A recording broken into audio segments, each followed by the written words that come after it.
সরকারি সকল অফিস আদালত যত কিছু রয়েছে, সে পুলিশ হোক, বিচারক হোক, আমলা হোক, দয়া করে জনগণ থেকে হাত পেতে ওই ঘুষের টাকা নিবেন না।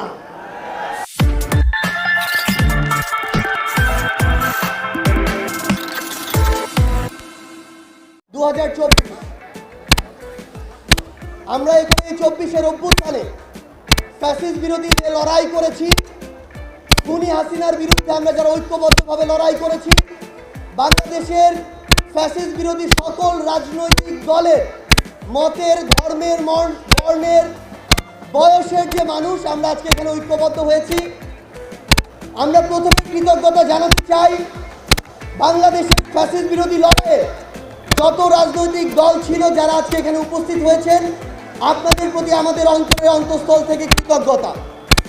আমরা শুধু আপনাদেরকে একটা কথাই বলি, একটা অনুরোধ করি, আমরা বিশ্বাস করি যদি ওই 5 অগাস্টে খুনি হাসিনা জান নিয়ে পালিয়ে যাওয়ার পরে আমরা এই বাংলাদেশ নিয়ে যে স্বপ্নগুলো দেখেছিলাম সেগুলো আমরা বাস্তবায়ন করতে চাই, তাহলে আমাদের এই রাজনৈতিক দলগুলোকে ঐক্যবদ্ধভাবে কাজ করতে হবে। আমাদের যে কোনো একটি বিষয়ে পক্ষে বিপক্ষে কথা থাকবে, যুক্তি তর্ক থাকবে, কিন্তু দিন শেষে যেটা দেশের জন্য, দেশের মানুষের জন্য মঙ্গলকর, আমরা সবাই যেন সেটাতে ঐক্যবদ্ধ হতে পারি। আমরা বিশ্বাস করি আমাদের এই রাজনৈতিক দলগুলোর মধ্যে যদি এই মিউচুয়াল রেসপেক্টটা থাকে, আগামীর বাংলাদেশ হবে অপ্রতিরোধ্য বাংলাদেশ। আমরা আপনাদেরকে অনুরোধ করি বাংলাদেশের সরকারি যত কর্মকর্তা কর্মচারী আছে তারা যেন আর তাদের দায়িত্ব পালন বাদ দিয়ে তোষামোদির রাজনীতিতে লিপ্ত না হয়। আমরা অনুরোধ করি বাংলাদেশ পুলিশ নামক যেই প্রতিষ্ঠানটিকে খুনি হাসিনা ধ্বংস করে দিয়েছে, সেই প্রতিষ্ঠানটি যেন কাজের মাধ্যমে তার গৌরবটি আবার ফিরিয়ে আনে।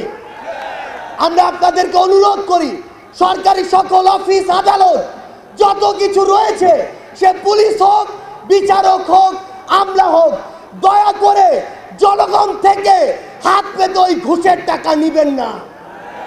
দয়া করে জনগণের জন্য, জনগণের সাথে সামান্য স্বার্থের জন্য এই অন্যায়গুলো করবেন না। আমরা আপনাদের সামনে অনুরোধ করতে চাই এই রাষ্ট্রীয় প্রতিষ্ঠানগুলোকে খুনি হাসিনা নিজ হাতে ধ্বংস করে দিয়ে গিয়েছে। সকল রাজনৈতিক দলকে ঐক্যবদ্ধভাবে এই প্রতিষ্ঠানগুলোর সংস্কার করতে হবে। এই প্রতিষ্ঠানগুলোতে যেন সেই মানুষটি বসে যেই মানুষটি দেশ এবং মানুষের জন্য ভালো, সেই মানুষটি নয় যেই মানুষটি আমার মাইম্যান। আমাদের একটি জিনিস লক্ষ্য রাখতে হবে, আমার সামনে আমার আহত যোদ্ধারা, আমার সামনে 16 বছর ধরে বিভিন্ন রাজনৈতিক দলের কিংবা নির্দলীয় যারা ফাইট করেছেন তারা বসে আছেন। আমার সামনে আমার শহীদ পরিবার রয়েছে। এই প্রত্যেকটি গুম, খুন, বিচার বহির্ভূত হত্যা, এগুলোর বিচার যেন আমরা ঐক্যবদ্ধভাবে করি। এই খুনি হাসিনার বিচার যেন আমরা ঐক্যবদ্ধভাবে করি। একটা জিনিস মনে রাখতে হবে, নিজেদের সামান্য স্বার্থের জন্য যেন কোনো অপরাধী ছাড় না পেয়ে যায়। কোনো অপরাধীর জন্য সুপারিশ নিয়ে আমরা যেন থানায় না যাই।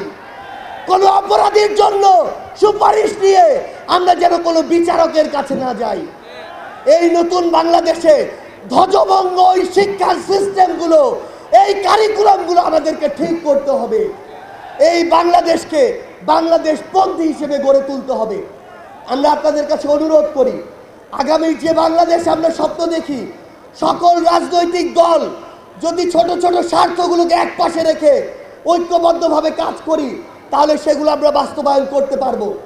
এই মঞ্চ থেকে আমরা যেন এই শপথটুকু নিয়ে যাই, এই ছোট্ট জীবন সৃষ্টিকর্তা যাদেরকে গুরুত্বপূর্ণ দায়িত্বগুলোতে রেখেছেন, এগুলো তাদের কাছে আমানত স্বরূপ।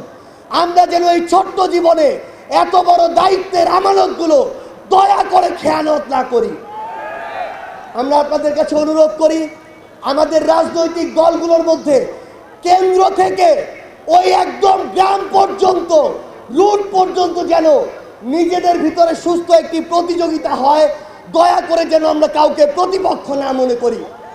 আমরা যদি যারা বড় রাজনৈতিক দল রয়েছি ছোটদেরকে ধীরে ধীরে সামনে এগিয়ে যেতে না দেই, তাহলে আমাদের মধ্যে ধীরে ধীরে এমন একটি মানসিকতা আসবে, যেই মানসিকতা হয়তো আমাদেরকে ধীরে ধীরে একটি স্বৈরাচারী আচরণের দিকে নিয়ে যেতে পারে। আমরা যেন সব সময়, আমি সহ আমরা সবাই খুনি হাসিনাকে দেখে যেন শিক্ষা নেই। আমরা আপনাদের কাছে অনুরোধ করি, আগামীর বাংলাদেশকে আমরা ঐক্যবদ্ধভাবে গড়ব। এবং একটা জিনিস শুধু মনে রাখবেন, দিন শেষে দেশ এবং মানুষের স্বার্থকে সবার আগে রেখে যদি আমরা এগিয়ে যেতে পারি, তাহলে আমাদের কাঙ্ক্ষিত বাংলাদেশ সম্ভব।